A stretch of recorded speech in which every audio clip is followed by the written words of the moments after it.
So the funny thing is, it is your choice and you have total control over it, but it all starts with what you decide to do today. What is the real cost for a dropshipping business if you fall into the trap of procrastination? Well, the cost, I guess, is missed opportunity. It's the delaying of taking action is just going to lead to missed opportunities. You know, there's a way that sometimes when I'm driving along underneath like where the planes take off, you know, at the airport, and I kind of think of this, and it's quite an interesting thought experiment to do. So imagine in 6 months from today, if you've taken action today, right? If you've made small steps every day, compounding, taking consistent actions every single day, you could very well have your e-commerce store up and running so that in 6 months' time, you could say, I'm going to take a month's holiday. You know, I'm going to go traveling, perhaps take that financial burden off your shoulders that's been there for so long. If there's some like bills you need to pay, or if you've got children, like, and you've felt that strain of the finances, suddenly for the first time ever in 6 months, because you took action consistently every day, you no longer feel that. That's an amazing feeling, right?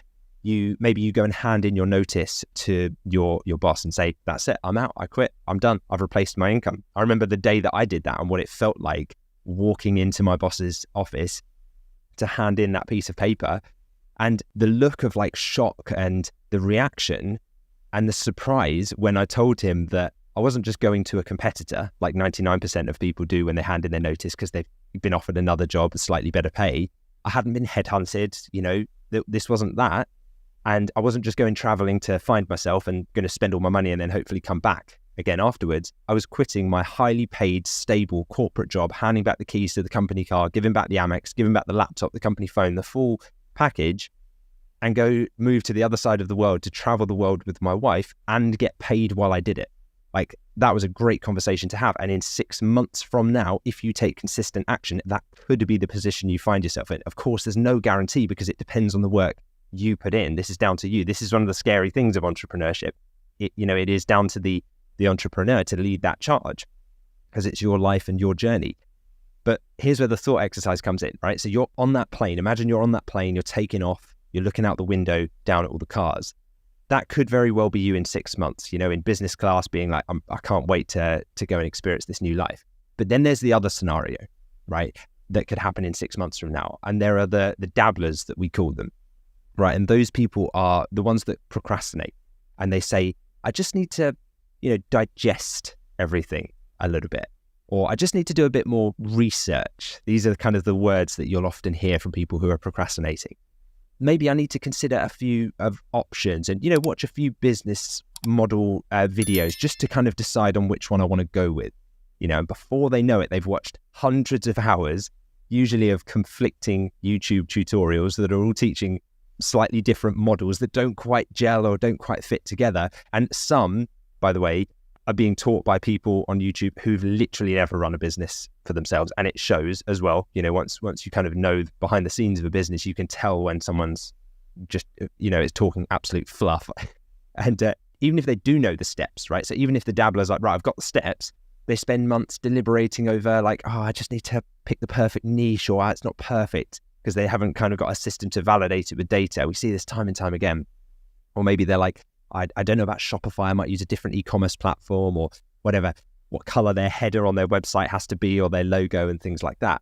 And on that same day, in 6 months from today, just as your plane is taken off to leave for Thailand or Mexico or Australia or wherever it is you're jetting off to in business class, beneath the plane, you look down out the window and see one of those tiny ant-sized cars, you know, on the motorway that looks like it's nearly still because you're so high up.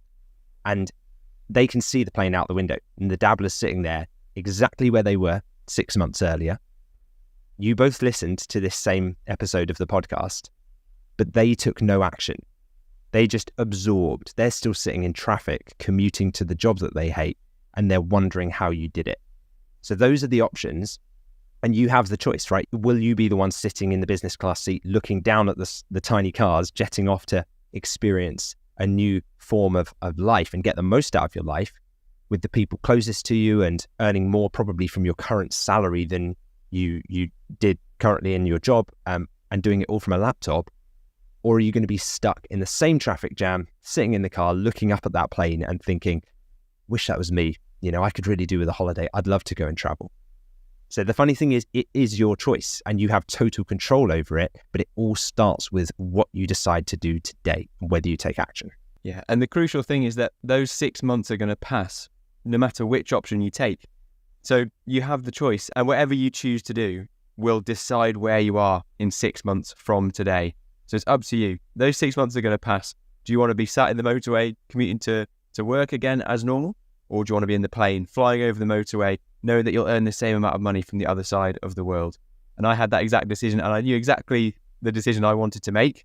And as you say, Lewis, within a few short months, if you leave procrastination to one side and actively take action, just one step every day, it can really compound until you get into an incredible place that you may never have thought possible just a few short months ago. So inspirational really to hear that, Lewis. And it's nice to be able to put it into those two camps and to really realize the true cost of procrastination if you allow it to seep in and stop you and hold you back from taking the action that you need to take. So we mentioned a bit earlier that we think procrastination is a bit more of a symptom than the cause. You mentioned the cause as maybe having a lack of a real strong reason why you're doing the work. And perhaps it's a fear of failure or a fear of the unknown. But what are the sort of emotional triggers that maybe trigger you for procrastination or triggered you in the past? What sort of things do people need to watch out for that often lead to procrastination? Yes, some of the common triggers are being very, very aware and catching yourself having that fear of failure and looking for perfectionism. That real striving for everything to be perfect before it goes live. That will lead to procrastination because perfect is very difficult, if not impossible to achieve. And so you'll constantly be like, oh, well, I'm just caught in this cycle because the thing's not ready yet and therefore I can't put it out. So let me work on some other stuff.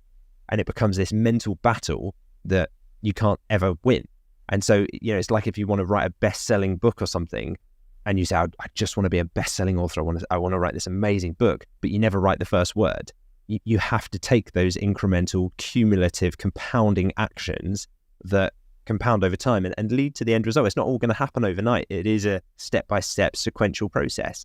But yeah, the other thing I think, as well as perfectionism and that fear of failure, is just being overwhelmed by all the options available. We talked about society has always given us a very clear path up until the point where we're then off the edge of the cliff into entrepreneurship, and suddenly we have this plethora of options available in entrepreneurship. I mean, entrepreneurship, incredible amount of options. You could narrow it down slightly and say, well, I like e-commerce as a model, but even within e-commerce, there's so many options.